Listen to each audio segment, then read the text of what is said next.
Christopher Nolan's The Odyssey, marred by controversy from its inception through to its release. First, it was assumed to inevitably be bad based on people's concerns over authenticity, amongst other things. And then the initial critical reviews were overwhelmingly positive, and everyone seemed to be on the masterpiece bandwagon. Well, except for a few people, including the world's biggest psychopathic baby. And then there's Emily Wilson, a translator of Homer's Odyssey, released a critique many people consider to be scathing, including such lines as, "I would be ashamed to have written any part of this." So in this video, I'm going to go over all of this stuff and more, including my own personal thoughts. This video has gone through a couple evolutions. I initially recorded an unscripted review of the movie a day after seeing it whilst drinking a few beers. My intention was for it to be a casual, low-key video, but while editing, I realized I had some more thoughts, and then Emily Wilson's article dropped, which I think is worth discussing. So when I look like this, it's the more scripted stuff, and then when I look like that, it's the more slightly tipsy, just off the dome stuff. Straight from the top of my dome. Hopefully I've made it cohesive, and thank you for watching. Subscribe if you want to. Let's get into it. So I was lucky enough to see The Odyssey at the IMAX last night, and it was an experience. That's what I'll say. I think overall the film is good, but particularly the IMAX experience was incredible. You've probably seen the promotional material that this is the way Christopher Nolan intends it to be seen. The issue is there is only 40 IMAX screens in the whole world. And I don't know if you've tried booking a ticket for one of these screenings. It's pretty much sold out till next year. The plot is the plot. The plot is the Odyssey. Now, many people are probably familiar with that story. It is one of the oldest stories of all humanity. It's about 3,000 years old, but I'm not going to assume everyone grew up in the same culture. I'm sure some of you probably haven't heard of or know the Odyssey story. If that's the case and you want to go into the film completely blind without any plot spoilers, then yeah, turn off this video.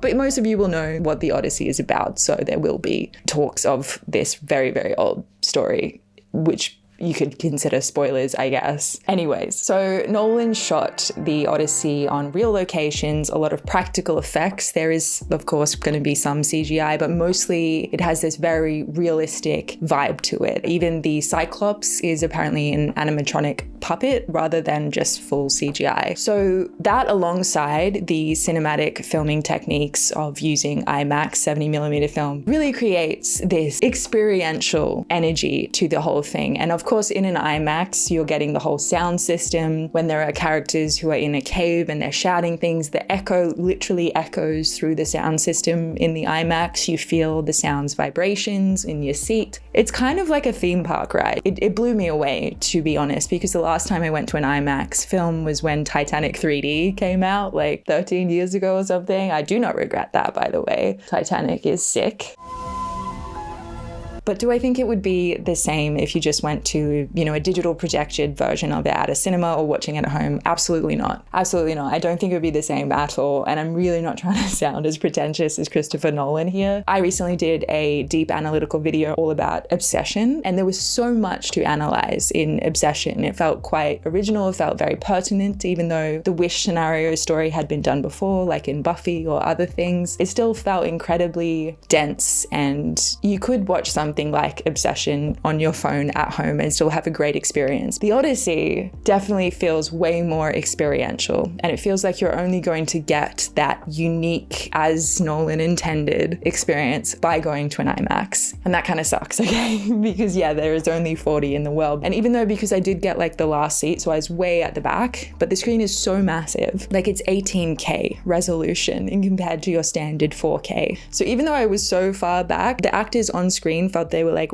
right here. It felt like they were right in front of my face. We have so many big names that were used for the promotional material. Zendaya's in it, Lupita Nyong'o's in it, Tom Holland, Matt Damon. A lot of those names are only in the film for like a couple minutes max. They have basically cameos. I think the reason that he chose, and this is just a theory, but I think the reason that he chose such big name actors for every single one of the roles, no matter how big or small they were, is because of how famous and well known they are. While watching this film, there was not a moment where I was like, forgot which actor was playing which. I was always aware that's Matt Damon, that's Zendaya, that's Tom Holland. And I think that might be on purpose. These are not necessarily character actors completely fading into the character. These are mythic characters being played by actors who are basically mythic people of our era, the most famous people of our era being stand-ins for characters that have been characters throughout 3,000 years. If you think about actors and filmmakers and stuff as, you know, representatives of our collective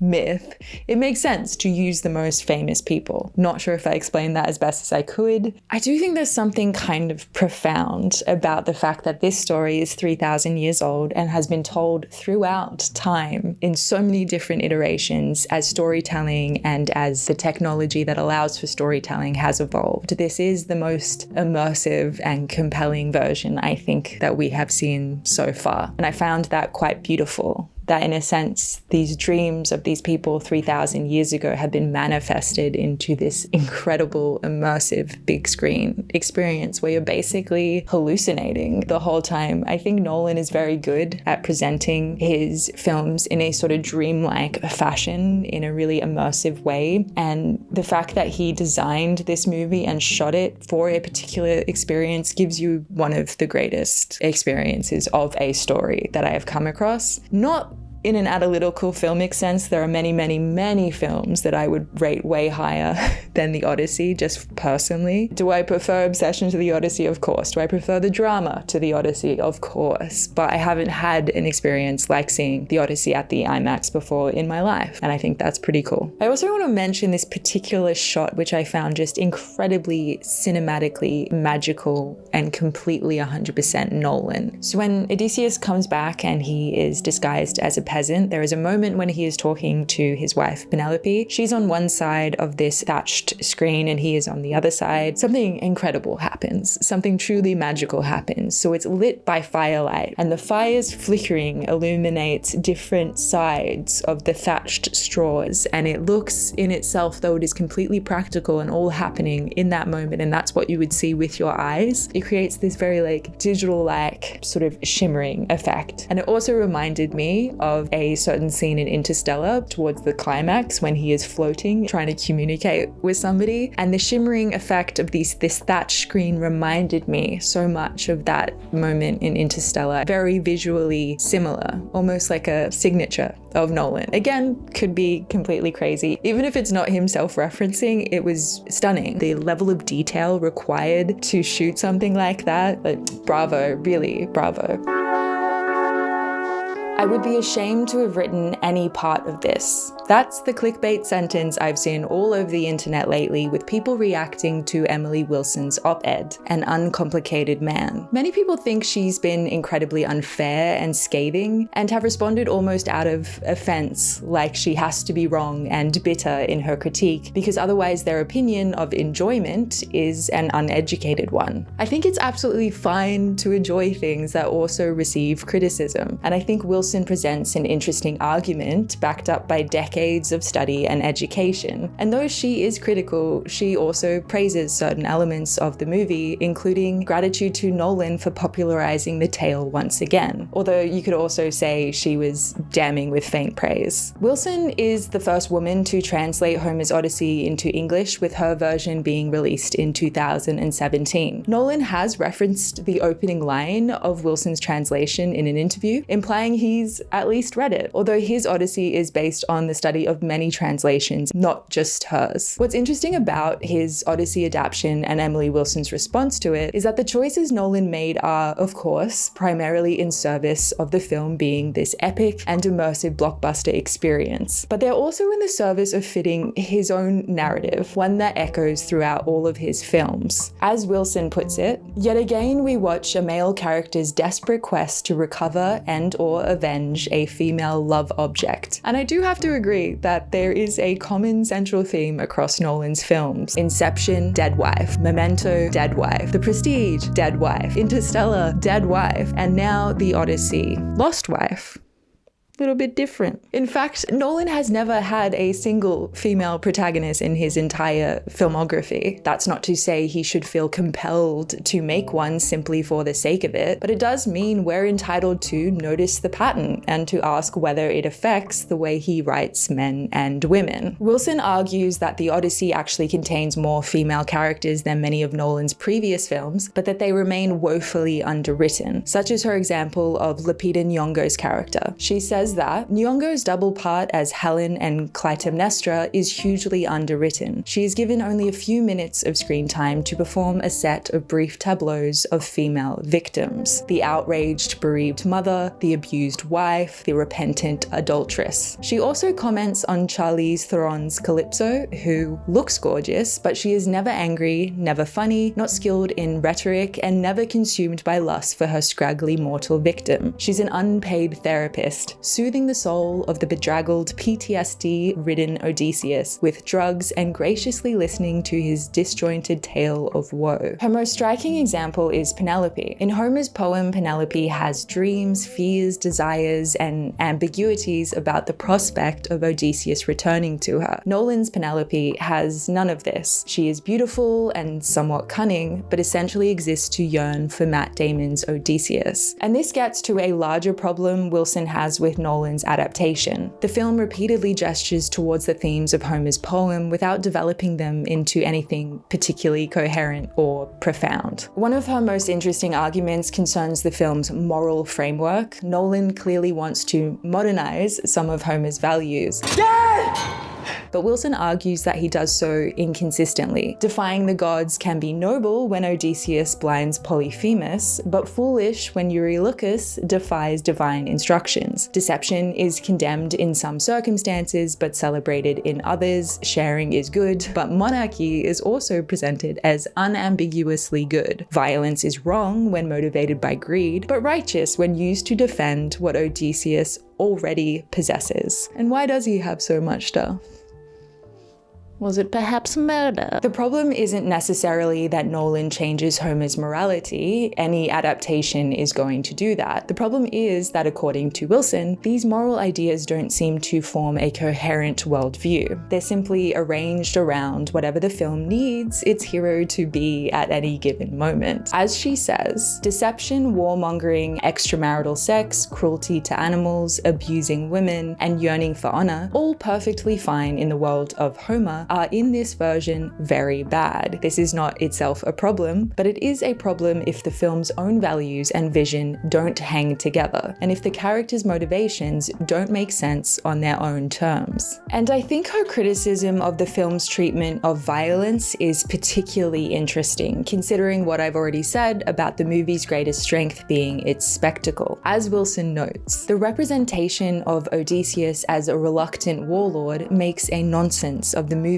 imagined world. We are not shown that war or killing are bad, only that good men sometimes feel bad about it. A very different point. Any serious depiction of violence, ancient or modern, must show the perspectives of the victims as well as the perpetrators, and the Homeric poems easily clear the bar, but Nolan doesn't. During the sack of Troy, which he supposedly organized, Odysseus gazes around in bewilderment and horror, as if he has never seen a massacre before. And I kind of do have to agree with this sentiment. I remember while watching it, I also found Odysseus's behavior during the sack of Troy to be a little infantilizing. Like, I know Nolan has sanitized a lot of Homer's poem, but the idea that this man led the army for 10 years and then is just gobsmacked by the actual behavior during the sacking, it just seems a bit far-fetched. They're actually killing people?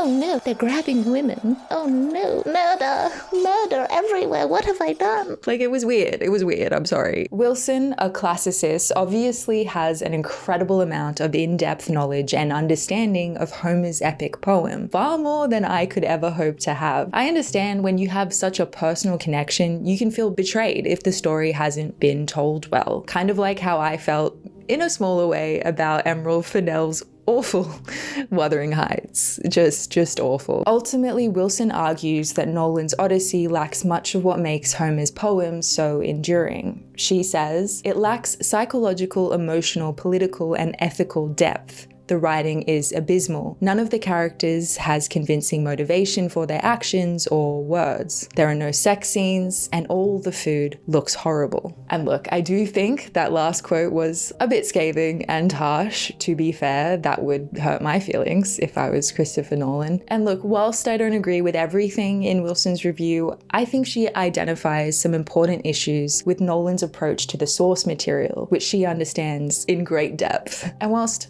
I had a wonderful time, I did leave the cinema like, okay, that was cool, and I'm never gonna watch it again, which I think implies a certain level of shallowness. And there's one final criticism from Wilson which I think is important to mention. She takes issue with Nolan choosing to film part of the Odyssey in Western Sahara, arguing that doing so normalizes the ongoing occupation and violence against the indigenous Sahrawi people. As she says, it is particularly galling that Nolan used this land simply as a visually striking backdrop for a film that centers, aggrandizes, and redeems the hero of a territorial war on account of his belated and partial acknowledgement of his own guilt. That's a much more serious criticism than simply saying the movie is bad. And whether or not you agree with every part of Wilson's review, I think dismissing her as bitter or joyless misses what makes her critique worth engaging with. She asks a more uncomfortable question. When we take an ancient story about conquest, masculinity, violence, and the return of a warrior and turn it into a gigantic modern blockbuster, what exactly are we choosing to celebrate, and what are we choosing to leave out? And I feel like I have to say, I agree that perhaps what was left out was a lot of depth